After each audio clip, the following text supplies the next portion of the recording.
Hello everybody, I'm Peter Friedman, Chairman and CEO of LiveWorld, and this is Faces of Pharma.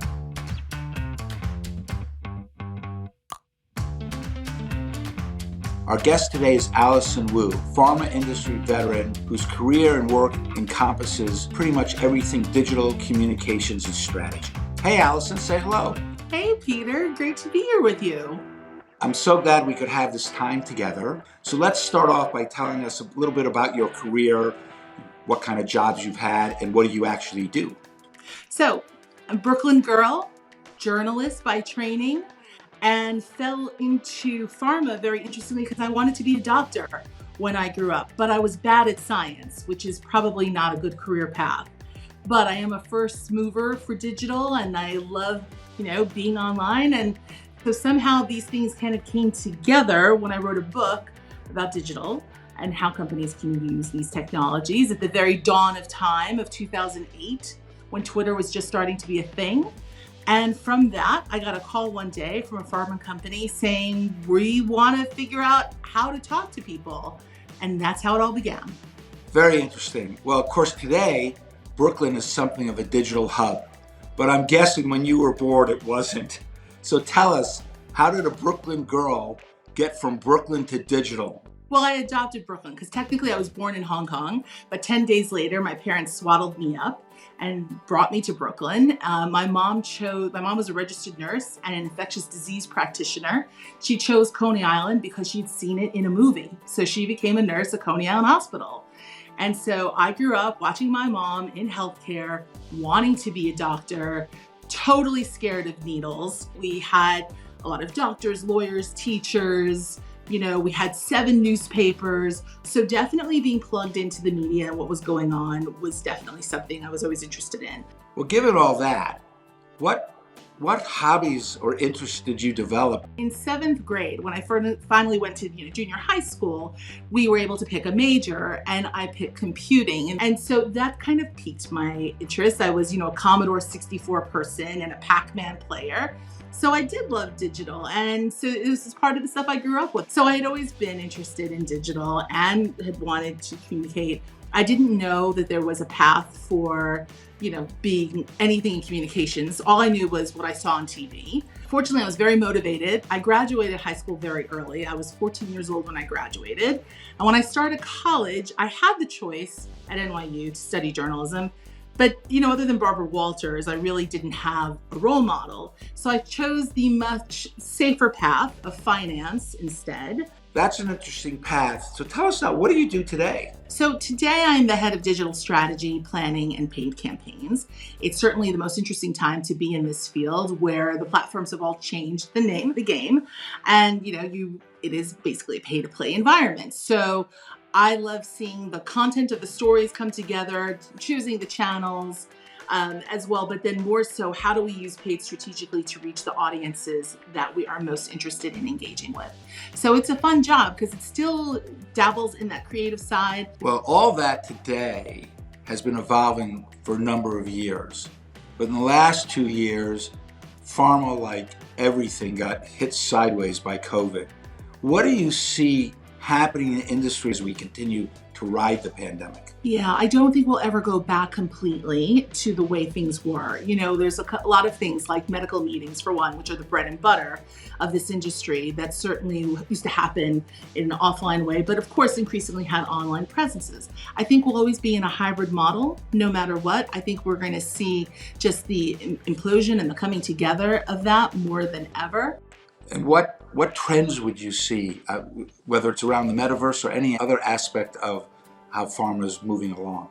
These places will evolve, but humans will never change their essential need to connect to one another. And this is what we can do at scale in digital in a way that we've never had the opportunity to do before. And I think the good news on that is that look what it's done for patients and for people who had rare diseases and connecting to one another. It's been huge. And that emotional component of connecting to another human like them who's going through what they're going through cannot be overlooked as an essential part of healing.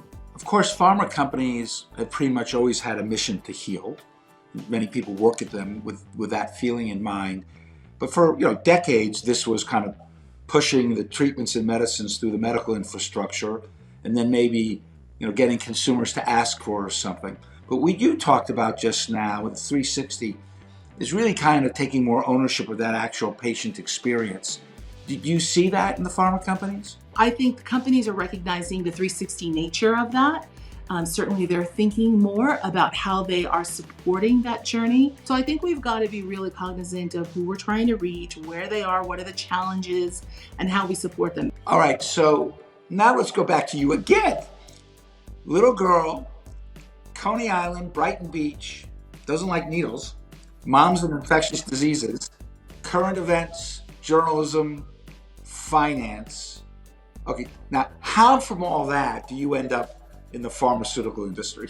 Yeah, it's interesting is my mom, who was really a great inspiration to me, she started out her career in Cape Town, South Africa, where the first heart transplant happened. And she was also a midwife. And after a very illustrious career in New York, she decided to end her career as a home care nurse because she really she didn't want to be in the managerial administrative part. She wanted to get back to taking care of patients. So for the last 20 years of her career, I, watched her and sometimes drove her to patients' homes where she would really talk to them about a myriad of different conditions they had, whether it was type 2 diabetes, whether it was wound care, whether it was heart failure, or sometimes cancer. And being front and center, those were my teenage years, being front and center and seeing the kind of impact my mom would make with those patients was so inspirational. That to me just really stayed with me. When you see people are people, and they talk about their lives and their family, and you see what differences healthcare professionals make in the whole healthcare industry, it's pretty phenomenal. My next questions are about who inspired you. Okay, so we're starting with your mom. And you could tell us a little bit more about that, or are there other people along the way that were an important inspiration? You're never alone. We're such a product of everything that's come before us. Certainly my parents, just in having the commitment to come to the United States, they are the great American success story. Both my parents worked incredibly hard and, really provided a wonderful home for my brother and I.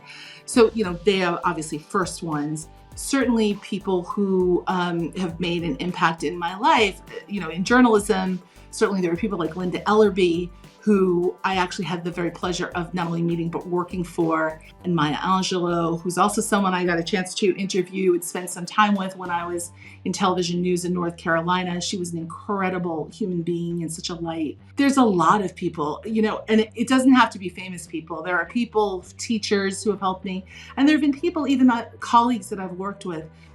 Just back to the point of that, this industry is one of people who really care a lot. There have been so many people who have helped me and not just mentored me, but sponsored me and been supportive, that I really look for opportunities to do that for others as well. Because I do think it's important to bring a lot of different types of voices that's representative of the patients we help into pharma. So I always look for those opportunities to try to make sure we're really thinking about that. With all that in mind, if you were talking to somebody who is just getting started, what would be your advice to them? I would say start small. Find one area that really means a lot to you. Find something like you have some connection with and care about, and focus on making an impact there. And that, I think you'll never do wrong. We're at the top of the year, everybody's objective setting. At the heart of it, though, is always making a difference. So I think if you can actually prove that, you can do that quickly, you'll become hooked. All right, everybody, listen to those words very carefully. Even replay them. Here's Alison Wu, a real experienced person in the industry, master of communications, master of digital, master of strategy. And she says what really comes down to is the moment and your heart. Thank you, Alison. That was just wonderful. Thank you, Peter.